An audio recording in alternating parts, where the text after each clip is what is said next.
what good is the work energy principle if you can't use it for stuff? So let's do a work energy problem. So here I have a sled on frictionless ice. You can get this in special places, and I pull it with a string at an angle, and I want to know how fast it's going after some distance.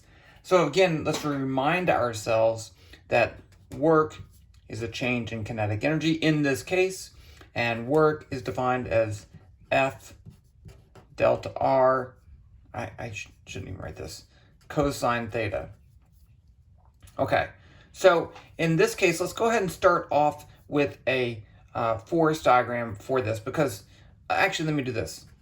This is something we need to get in the habit of. The system is the sled.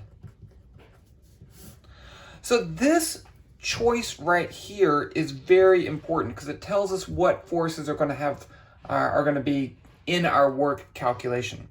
And let me also do this. This is our definition of work, but really a better definition is this.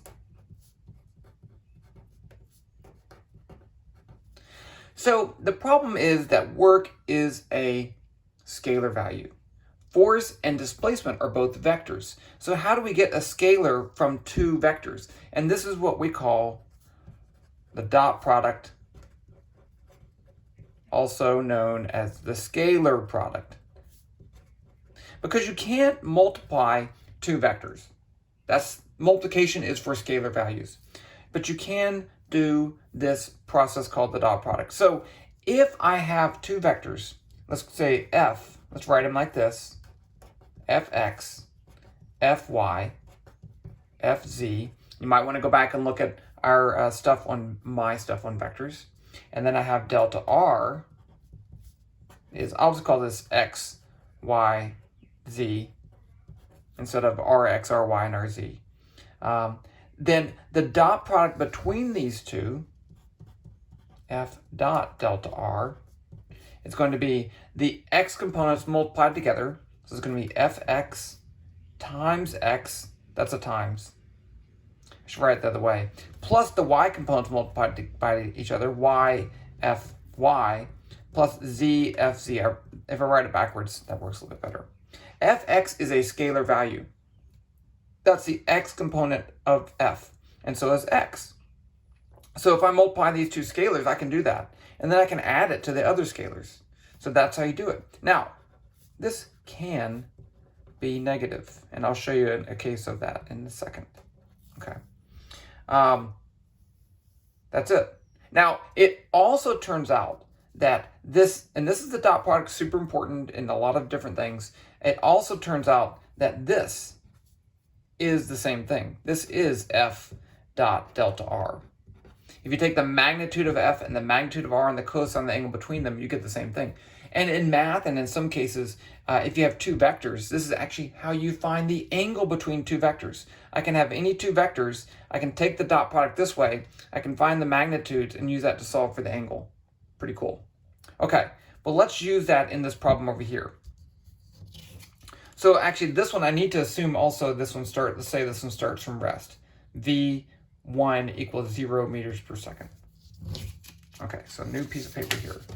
So I used all my other stuff explaining. So I picked my system,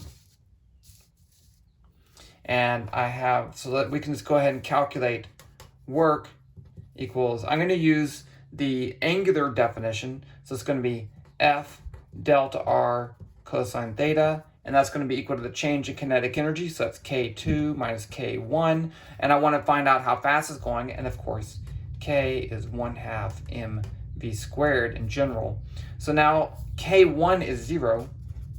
So now I can say F delta R cosine theta equals 1/2 mv2 squared. So now I'm going to solve for v2. I can multiply both sides by 2 over m. I get v2 squared equals F delta R cosine theta 2 over m, and I can take the square root. 2F delta R cosine theta over m. Now I can put in my values. I picked some values over here. So I have a mass, I put it right here. square root of 2. The force I picked was 20 newtons. I'll leave it off the units just for now. 2.5 meters. Cosine of 28 degrees. 10 kilograms. So if I put this in my calculator, of course I'm using Python. So let's see, m equals 10, f equals 20, dr equals 2.5, theta equals 28 times pi divided by 180. I got to convert to radians. I think I got it. So then v2 equals square root 2 times f times dr times cosine theta divided by m.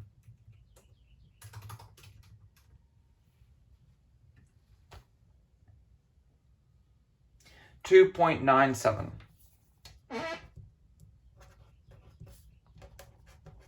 Okay, now, oh, you know what I did? I skipped a step. Let's go back over here. I said I was going to draw a force diagram, and I never did because I missed something important. Let's say I have this. I have mg, I have n, and I have f.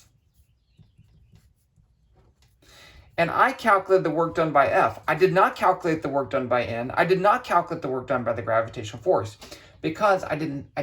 It's just that they were zero. So if I want to, let's write this as a vector. Let's write these two things as vectors.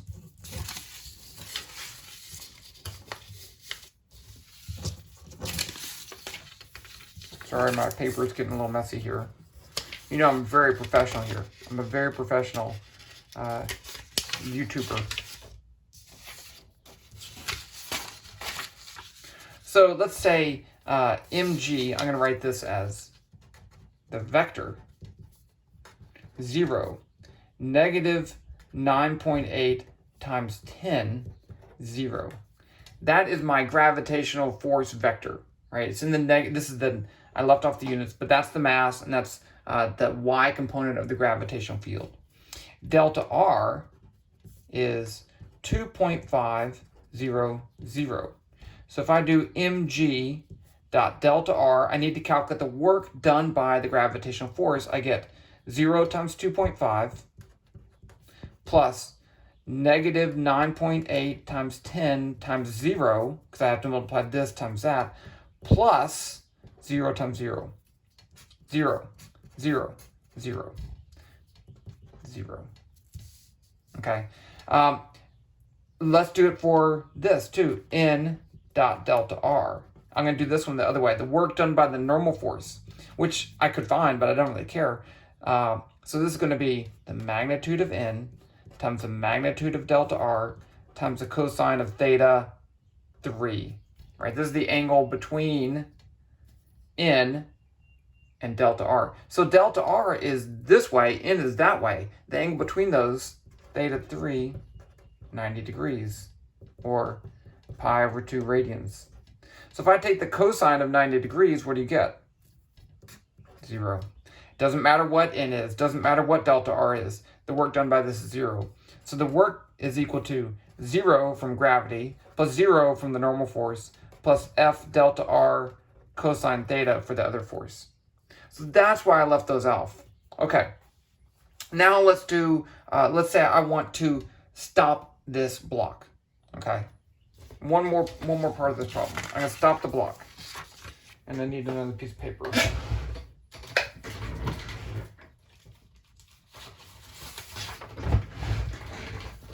So here is the situation.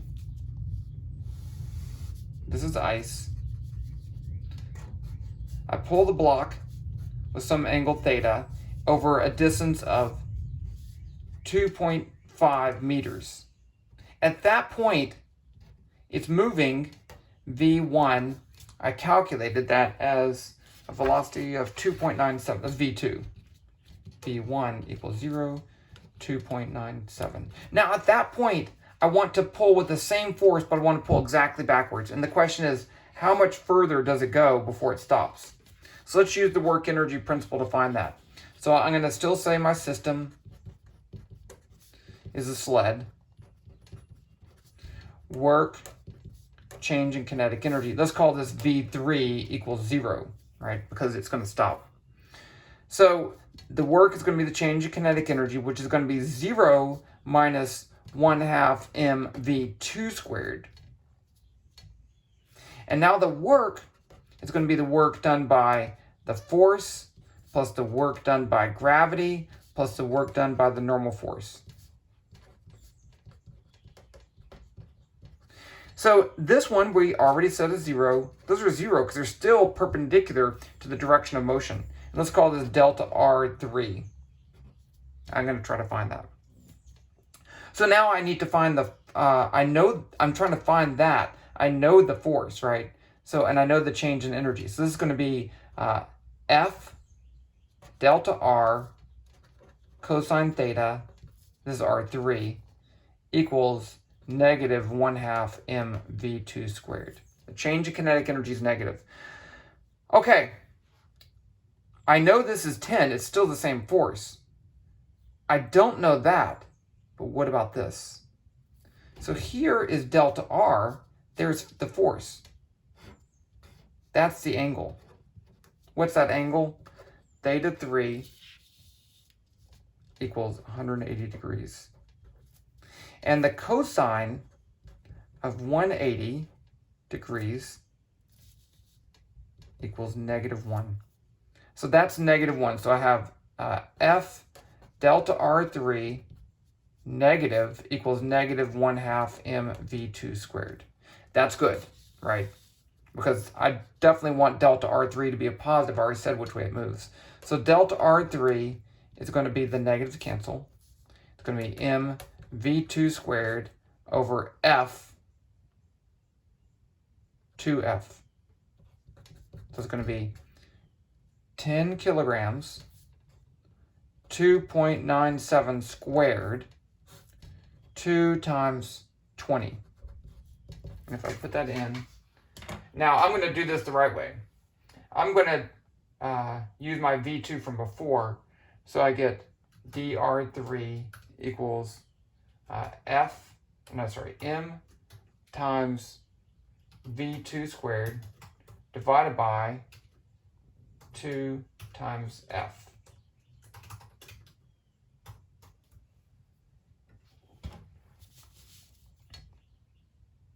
.207 meters. So, a couple of important things.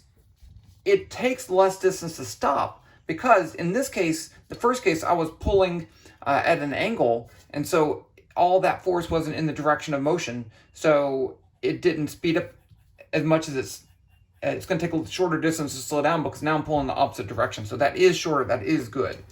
Number 2, if you round right here and then you square, you might get a slightly different answer. I don't care about that, okay? But in a lot of classes, if you're doing online homework, then people do care about that, okay? So just be careful about rounding when you're dealing with squares and kinetic energy. Okay, so I think we'll talk about, but you can have the key here. You can have negative work. Negative work means that you're decreasing the kinetic energy. Okay. Subscribe. And I'll do, the next video I will do will be on gravitational potential energy.